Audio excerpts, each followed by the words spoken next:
So here we have the XR6 back on the hoist. What we need to do now is pull out the gearbox to change the clutch slave cylinder. So it's been leaking now off and on over the last couple of weeks. It's got to the point now where it's probably going to fail sooner rather than later. So we've got it all set up to remove it. We're going to change the clutch, the flywheel, the rear main seal, the spigot bearing, the whole lot. So we're going to get in there and get it done, pull the gearbox out, just check everything.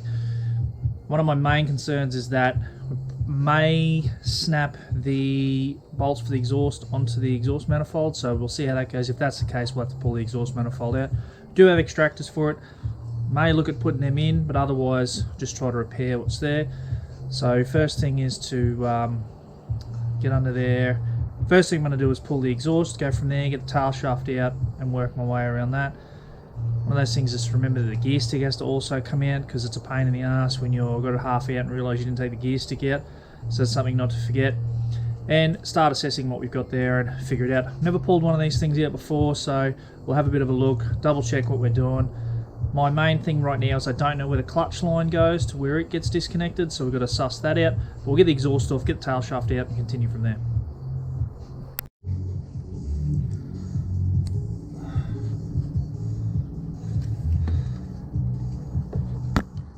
So our exhaust manifold bolts that we're worried about are those two right there. So we're going to try and spray some stuff on it and then see if we can loosen them up without snapping them off. We've got access sort of in under here and in through here, so we'll see how we go.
Couldn't have hoped for anything better.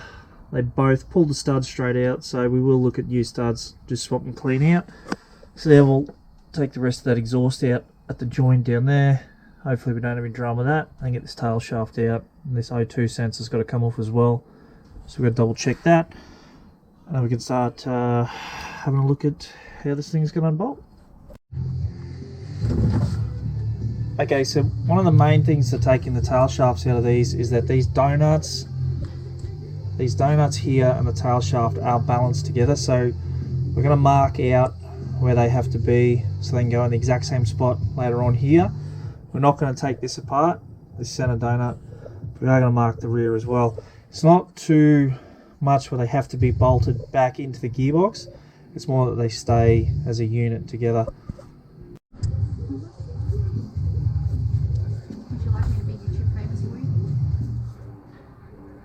You got a better chance of it than me, because you got tits.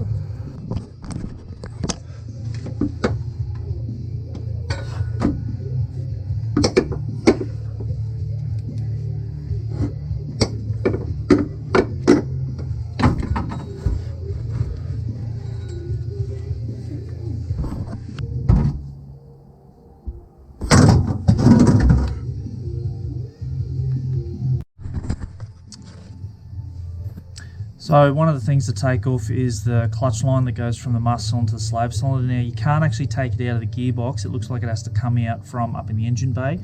Now inside here though, can get down here, there's a, you can see it right there, there's a join just here, so we should be able to pop this ring, this clip out, and that should separate. So we'll give that a go.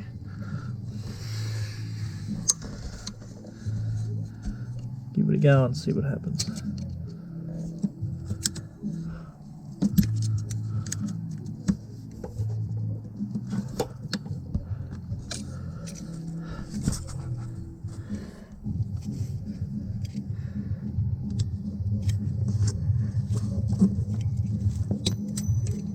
We're going to need that, we better find that.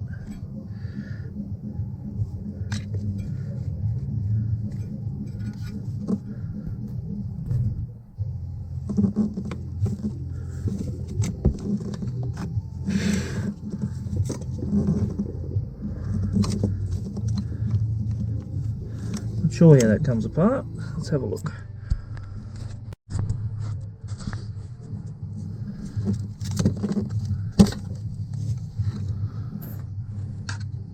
Just like that. That oil does not look like it's been changed for a while, so I'm glad we've drained it out. One of the other things we can do right now is we're going to change this filter out here as well. We've got the car up in the air, but we'll let this drain out. And then, surgeon. Now what we're going to do, we're actually going to take this down in two pieces. So we've disconnected this clutch line at the top, show them do all these bolts, the gearbox to the bell housing.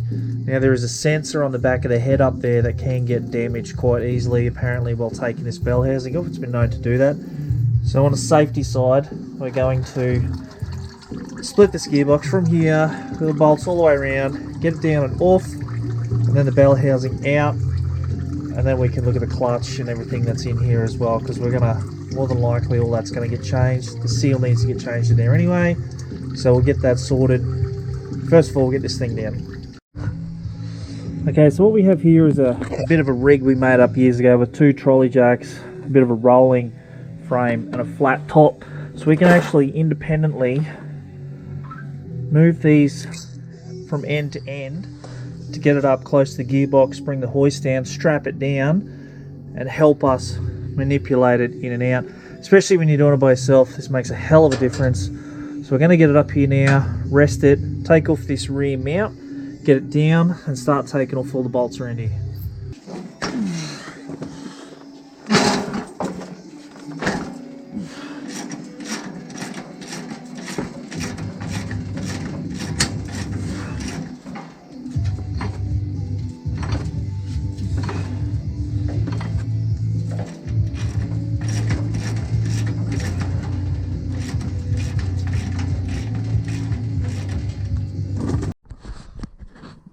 Okay, so we've got half of it unbolted now. It's time to pull the gear stick out and get all that disassembled from the gearbox, because it needs to come out before we get the gearbox out of the car. So I'm going to start pulling these covers off, get in here and see how this is put together, and pull that out.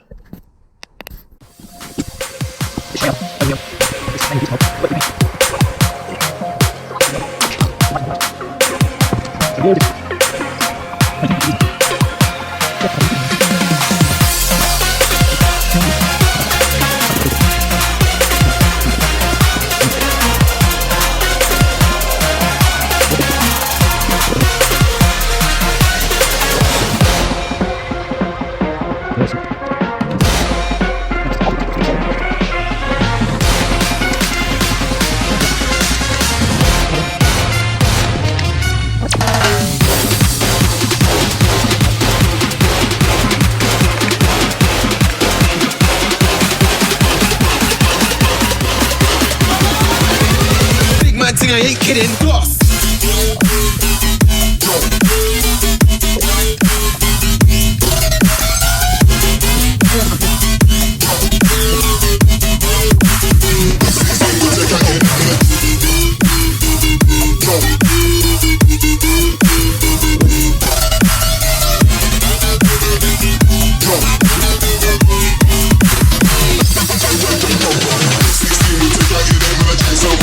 Step like these, let them see some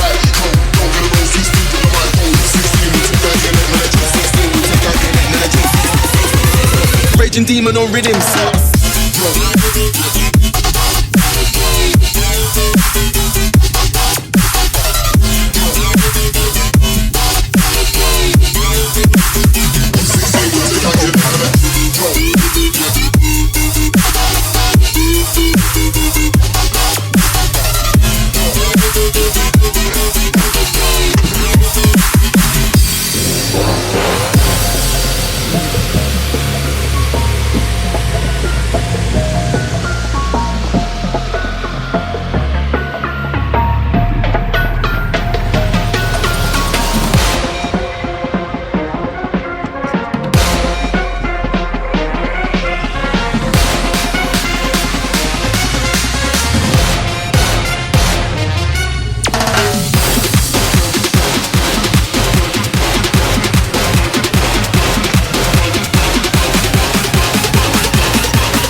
I ain't kidding, boss.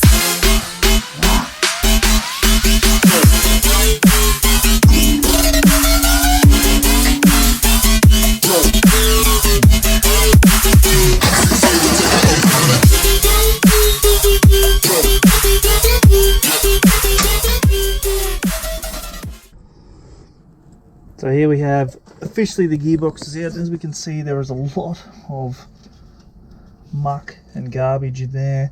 Starter motor is still on there, of course, but until we pull the clutch out, assembly out itself, as we can see, that is definitely not good in the bottom of there. The gearbox itself, as we shimmy over here with the lead, and drop the camera.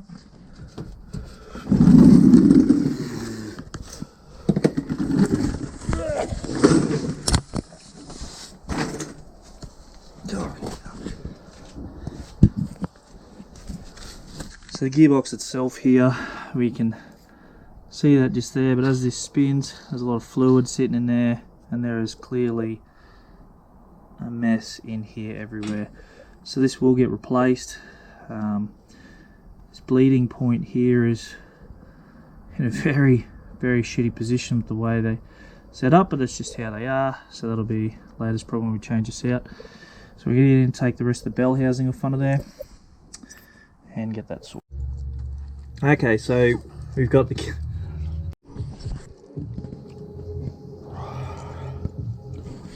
gearbox off, and now we have to disconnect the battery up the top, take this starter motor out, and then get the rest of the bell housing bolts out, and we can take this clutch assembly and flywheel everything out. So we're going to get that happening now. Assess what condition everything in, but all this is going to get changed anyway, so it should work out pretty good.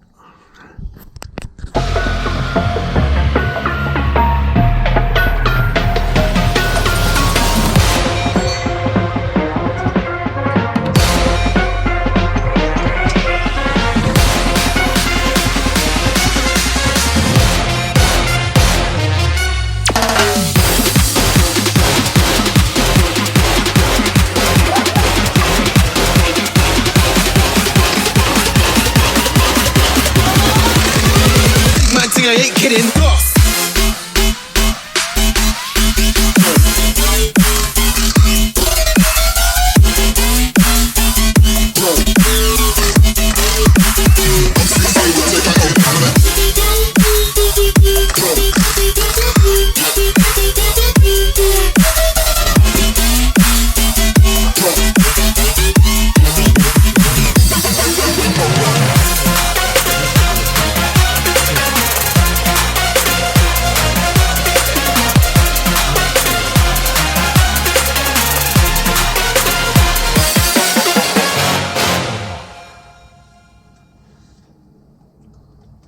Curious to see how much bread it takes. I'm hoping.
Okay, so we're just finishing off the first half of the clutch video. We're going to break it into two parts. The first half will be the removal and the process we went through with that. The second half will be the new clutch, flywheel and everything, and assembly and the test drives at the end.